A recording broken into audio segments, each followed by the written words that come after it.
Every driver who bought a brand new EV in the last 3 years just lost something, and most of them haven't checked the number yet. The number is painted on dealer windshields right now. Brand new electric vehicles, same model, same trim, same warranty. Selling for tens of thousands less than buyers paid months ago. A new car is supposed to be the most predictable purchase in America. What's sitting on EV lots today is an ice sculpture with a payment book. Here's the date that did it: September 30, 2025. That's the day the $7,500 federal EV tax credit died, killed by the One Big Beautiful Bill Act Congress passed last July. In the 30 days that followed, EVs fell from over 12% of new car sales to roughly 5. Not over a model cycle, not over a year, 1 month. That's not a slump. That's a market with the life support unplugged by the same Washington that built the machine in the first place. And there's a number buried in Ford's own year-end accounting that tells you exactly how much of this market was ever real. Because for a decade, you were told EV demand was organic, inevitable, the future. The fine print said something else.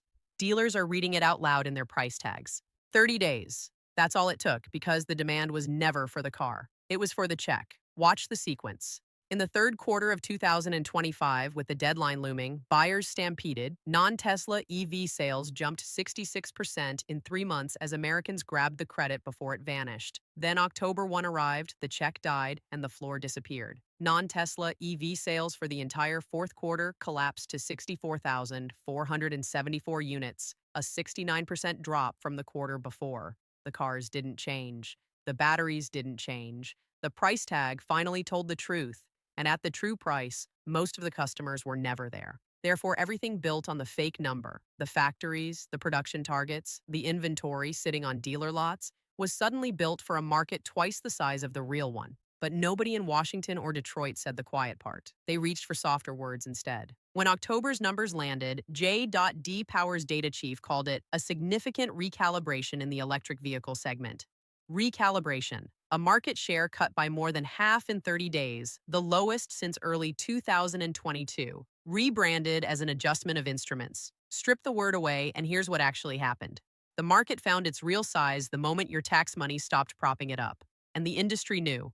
Ford's own CEO, Jim Farley, the man whose company bet its future on these vehicles, predicted publicly, before the deadline, that EV market share would be cut in half when the credit died. He was right almost to the decimal. Think about what that confession means. The people building the cars knew the demand was the subsidy, but they kept building anyway because the subsidy was the business model. Hold Ford's name. Its year-end books are coming. First, follow the money, because you financed both halves of this story. That $7,500 was never Detroit's generosity. It was your money, run through the treasury, and automakers priced it straight into their stickers, which is why EVs stayed expensive even while being subsidized. But once the check died, somebody had to replace it. Therefore, the manufacturers started paying it themselves. By October, the average discount on a new EV hit $13,161 per vehicle, up more than $2,000 in a single month. And it still wasn't enough because the inventory kept piling up. New EV supply has ballooned to 130 days worth,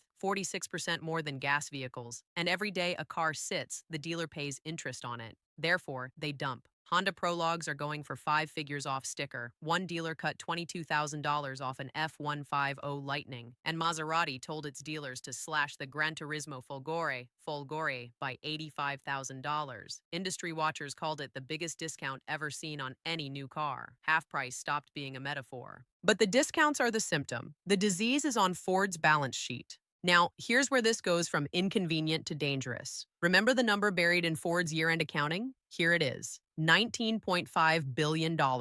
That's the total in write-downs Ford announced in December 2025, torching its EV programs, permanently killing the F150 Lightning, and canceling the next-generation electric pickup that was supposed to replace it. The Model E division lost $4.8 billion in 2025 alone, more than $16 billion since 2022. And Ford's own CFO, Sherry House, told investors to expect another $4 billion to $4.5 billion in losses in 2026, billions more in red ink, planned and announced. When the company that builds the car publicly values its own EV business that way, every used EV in America gets repriced overnight. Imagine you're one of those drivers. You bought a 2024 Kia EV6, say EV6, 2 years ago, paid about $44,000, did everything right.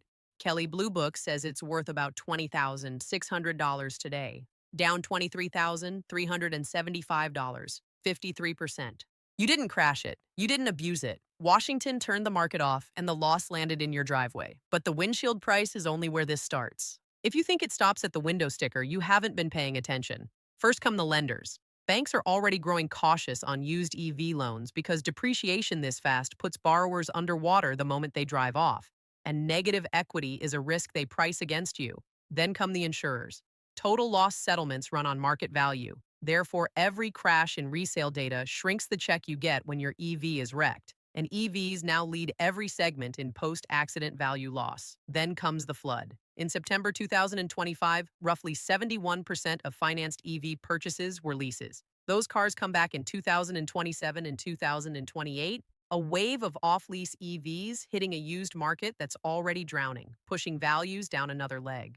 The studies are brutal. EVs are losing roughly 58% of their value in 5 years, against about 46% for vehicles overall. None of this requires a prediction. It's arithmetic, and it's already in motion, which is exactly when the cheerleaders show up with the good news. Supporters will say half price is a gift, that this is the greatest EV buyer's market in history. And if you're paying cash for a commuter, you'll run into the ground? Fine. Take the deal. But understand what the discount actually is. A discount on a collapsing asset isn't generosity. It's a forecast. The car is half price because everyone selling it believes it's heading lower. And here's the part that should make every taxpayer's jaw tighten. You already paid for the first half. The credits, the factory subsidies, the loan guarantees, your money built the markup that's now being discounted away. One Congress wrote the $7,500 check to inflate this market. The next Congress tore it up overnight, and neither one asked the millions of drivers left holding the cars. The drivers were never the customer in this market. They were the funding mechanism. You subsidized the bubble, you're absorbing the pop. So go back to where we started. Every driver who bought a brand new EV in the last 3 years lost something. And now you know it has a dollar figure, a date, and a fingerprint. This was never really a car market. It was a policy market with cars parked inside it. And the moment the policy died, the prices started telling the truth at $13,000, $22,000, $85,000 a clip. And understand, the next artificially inflated market, whatever Washington decides to build next with your money, ends exactly the same way, with ordinary people holding the depreciation. So let me ask you this one in the comments. Would you buy a brand new EV at half price right now? Or is half price still too much for a car the market has stopped believing in?